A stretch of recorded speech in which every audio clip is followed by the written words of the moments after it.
नमस्कार। आकाशवाणी जयपुर अजमेर से प्रस्तुत है प्रादेशिक समाचार।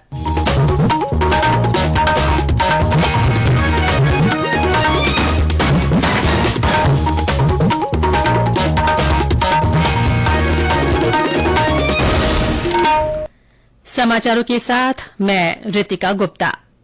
प्रधानमंत्री नरेंद्र मोदी ने कहा है कि इस वर्ष का बजट निवेशकों और देश की जनता को हरित विकास की ओर बढ़ते हुए अपना भविष्य सुरक्षित करने के कई अवसर प्रदान करता है।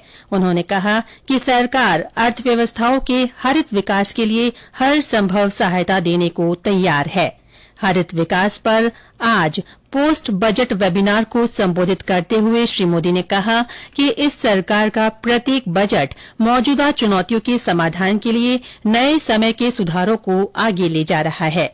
हरित विकास और ऊर्जा परिवर्तन के लिए की गई पहलों को रेखांकित करते हुए प्रधानमंत्री ने कहा कि अक्षय ऊर्जा का उत्पादन बढ़ाना, पेट्रोल डीजल जैसे जीवाश्म ईंधन के उपयोग को कम करना और गैस आधारित अर्थव्यवस्था की ओर बढ़ना देश की प्राथमिकताओं के 3 स्तंभ है। केंद्रीय वाणिज्य, उद्योग, उपभोक्ता मामले और कपड़ा मंत्री पीयूष गोयल आज एक दिन के दौरे पर भीलवाड़ा पहुंचे। वे भीलवाड़ा में लघु उद्योग भारती की ओर से आयोजित उद्यमी सम्मेलन में शामिल हो रहे हैं। Shri Goyal Mewar chamber of commerce and industries की ओर से भविष्य में उद्योगों की रूपरेखा और उद्योग विकास की संभावनाएं विषय पर आयोजित कार्यक्रम में मुख्य अतिथि के रूप में भी शामिल होंगे। केंद्रीय मंत्री वस्त्र उद्यमियों से मुलाकात करेंगे, साथ ही रेडीमेड गारमेंट, वेविंग और स्पिनिंग यूनिट का अवलोकन करेंगे। श्री गोयल शाम को चित्तौड़गढ़ में अर्बन कोऑपरेटिव बैंक के एक कार्यक्रम में युवा उद्यमियों के सम्मेलन को संबोधित करेंगे। समारोह में सांसद सीपी जोशी भी मौजूद रहेंगे। केंद्रीय आयुष राज्य मंत्री डॉ मुंजपारा महेंद्र भाई ने आज जयपुर के राष्ट्रीय आयुर्वेद संस्थान में आयुर्वेद फार्मास्यूटिकल विज्ञान विषय पर आयोजित अंतर्राष्ट्रीय सम्मेलन का उद्घाटन किया। इस मौके पर आयुष मंत्रालय के सचिव वैद्य राजेश कोटचा भी उपस्थित रहे। 3 दिन के सम्मेलन में आयुष फार्मास्यूटिकल कंपनियों के प्रतिनिधियों के अलावा प्राध्यापक और विद्यार्थी भाग ले रहे हैं। 18वीं यूआईसी विश्व सुरक्षा कांग्रेस द्वारा दूसरे दिन कल रेलवे सुरक्षा चुनौतियों से निपटने के लिए सहयोग पर अंतर्राष्ट्रीय आह्वान किया गया। जयपुर में आयोजित हो रहे सम्मेलन में दुनिया के सर्वश्रेष्ठ रेलवे सुरक्षा उपकरणों और प्रणालियों की खोज पर चर्चा हुई। तीसरी बार भारत में आयोजित होने वाले इस कार्यक्रम में दुनिया भर के प्रमुख सुरक्षा विशेषज्ञ, नीति निर्माता और उद्योग जगत से जुड़े लोग रेलवे क्षेत्र में वर्तमान सुरक्षा चुनौतियों और उनके समाधान पर चर्चा कर रहे हैं। 3 दिवसीय सम्मेलन का आज समापन होगा। देश भर में 40,000 सक्षम आंगनबाड़ी केंद्र बनाने के तहत राज्य में 215 सक्षम आंगनबाड़ी बनाई जाएंगी।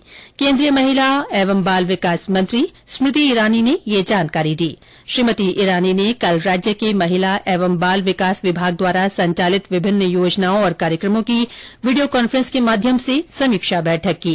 राज्य की महिला एवं बाल विकास मंत्री ममता भूपेश ने बैठक में राज्य के बजट में 8,000 नए आंगनबाड़ी केंद्रों और 2,000 नए मिनी आंगनबाड़ी केंद्रों की घोषणा के क्रियान्वयन के लिए श्रीमती ईरानी से केंद्रीय अंशदान का आग्रह किया। इस पर उन्होंने ढांचागत विकास के अलावा पोषण और अन्य खर्च के लिए अंशदान देने पर सहमति जताई। सीबीआई मामलों की विशेष अदालत ने डाक विभाग में अनियमितताओं से जुड़े 2 अलग अलग मामलों में 2 तत्कालीन उप डाकपालों और 1 अन्य व्यक्ति को 4 वर्ष की कारावास की सजा सुनाई है। इसके साथ ही दोनों मामलों में अभियुक्तों पर 8 लाख रुपए का जुर्माना भी लगाया है। आकाशवाणी पर प्रधानमंत्री नरेंद्र मोदी के कार्यक्रम मन की बात की 100वीं कड़ी के लिए माय जीओवी पर एक जिंगल प्रतियोगिता का आयोजन किया जा रहा है। प्रतियोगिता में भाग लेने के इच्छुक प्रतिभागियों को 25 से 30 सेकंड का एक जिंगल और आलेख देना होगा जो समझने में सरल हो और जन समुदाय से एकदम जुड़ जाए।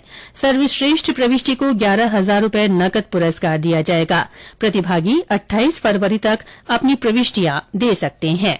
इसके साथ ही प्रादेशिक समाचार बुलेटिन समाप्त हुआ। नमस्कार।